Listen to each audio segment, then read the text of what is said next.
Hello friends, welcome to Learn Positive with Pradeep Kumar. If you are watching my channel, like, share, comment, subscribe, click the bell icon.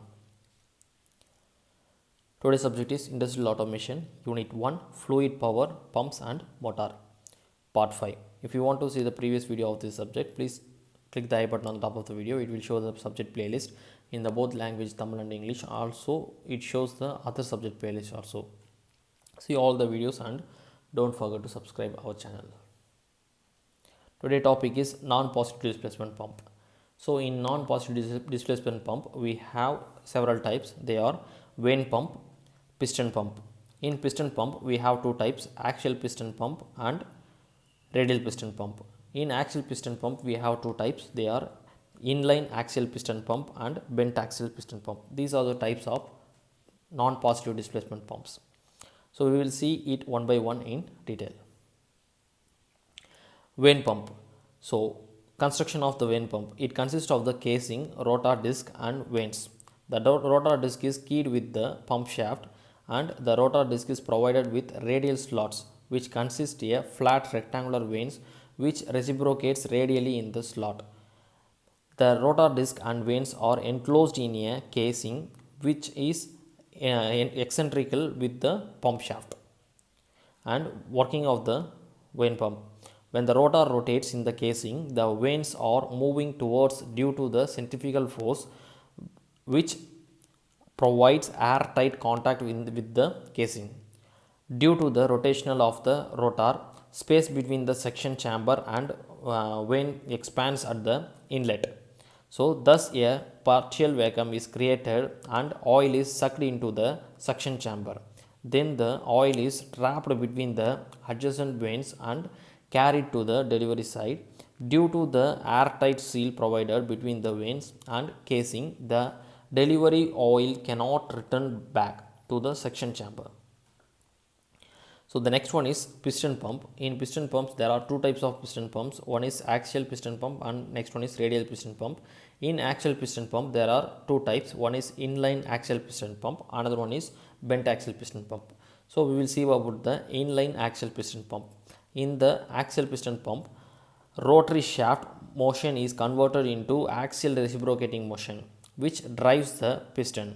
Most axial piston pumps are multi-pistons design and utilize check valves or port plates to direct liquid flow from the inlet to discharge. So you can see the images given here.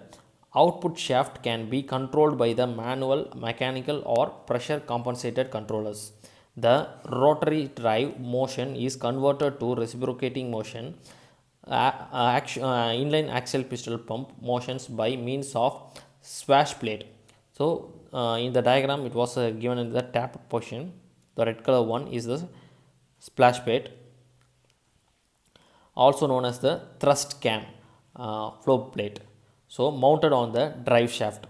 Thus the rotation of the swash plate produce in and out motion of the piston in their cylinder and hence the fluid is discharged.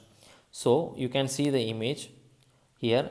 The first three pistons have intake port and the next three plates are discharge port. The green one is the port plate.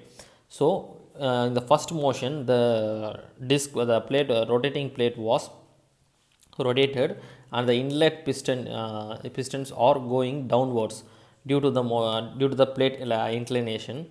So it sucks the oil from the inlet and it will deliver at the outlet discharge port on while the disc is going upwards. You can see it in this image. The yellow one as the inlet and the pistons are getting down one by one and it will suck the oil from the inlet, and in the next round it was a green color, it is the outlet port. So the pistons are going upwards on the disc, so it will deliver the oil to the discharge port. The next one is bent axial piston pump. The construction of bent axial piston pump is a type of pump consists of a cylinder block rotating with the drive shaft. The center line of the cylinder block is set at a offset angle relative to the center line of the drive shaft. The cylinder block has the number of pistons and cylinder arrangements also a circle. So the ball socket connected the piston rods with the drive shaft flange. When the distance between the drive shaft flange and the cylinder block changes, the pistons move in and out of the cylinder. You can see the piston block, the cylinder block. The cylinder block is moving in an inclined portion. So the pistons are pivoted on the cylinder block. So the pistons are moving up and down. So it gives the reciprocating motion. So in order to provide alignments and positive drive, a universal link is used to connect the blocks to the drive shaft. The operation of the bent axle piston pump is when the piston is carried body turns the exist passages in the cylinder bore move along the control slots of a firmly positioned control plate and are thus connected alternative to the suction or discharge pipelines. So it is also work like the inline piston pump, but the axial rod is getting bended. So there is we are not using the swash plate. Instead of that, we are using the cylinder block change. That is the shift rod flange. The shift rod flange is rotating in a angle position. So the piston pivoted to it is working as a in and out reciprocating motion, and it will suck the fuel while the disc going downwards in an angle, and it will deliver the fluid. It will comes out upward of the piston. The next one is radial piston pump construction. So it consists of a fixed pintle, that is cylinder block, and a floating ring. So a fixed pintle is divided into two parts, namely inlet and outlet. So the cylinder block consists of a number of cylinders from this piston are moving in and away from the cylinder, and also it revolves around the fixed pintle. So in the fixed pintle, there you can see in the drawing there was inlet and section port. So in the fixed pintle inside of the drawing, the downward portion beside the circle line is below the circle line is inlet, and the top of the line is outlet. So from the inlet we can get the oil. So the floating ring is attached with the pistons. It is pivoted with the pistons. So it is a eccentrical with the cylindrical block, and the cylinder block is connected to the pump shaft. So working of the radial piston pump, when the pump is rotates in anti-clockwise direction, the cylinder block and float rings also revolves in the same direction. As a result of this, the piston in the cylinder 1, 2 and 3 are moving away from the cylinder. So it increases the volume, resulting in partial vacuum being created. Then the oil is sucked from the reservoir through the inlet port of a fixed pintle, and then at the same time the piston in the cylinder 4, 5, 6 and 7 moving into the cylinder with forcing the oil into the delivery side through the outlet port of the fixed pintle.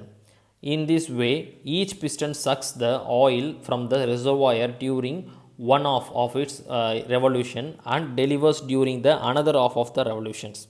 So in the first half we have the cylinder 1, 2 and 3. It will get the suction, and it sucks the oil, and the piston 4, 5, 6 in the 4, 6, 7 in the second half, it will deliver the fluid which were intake before the pistons are moving down. Thus the same action is repeatedly taking place. The flow of liquid from the delivery side is continuous and uniform. Friends, if you like this video, please give a thumbs up, share with your friends, comment, and don't forget to subscribe. Thank you.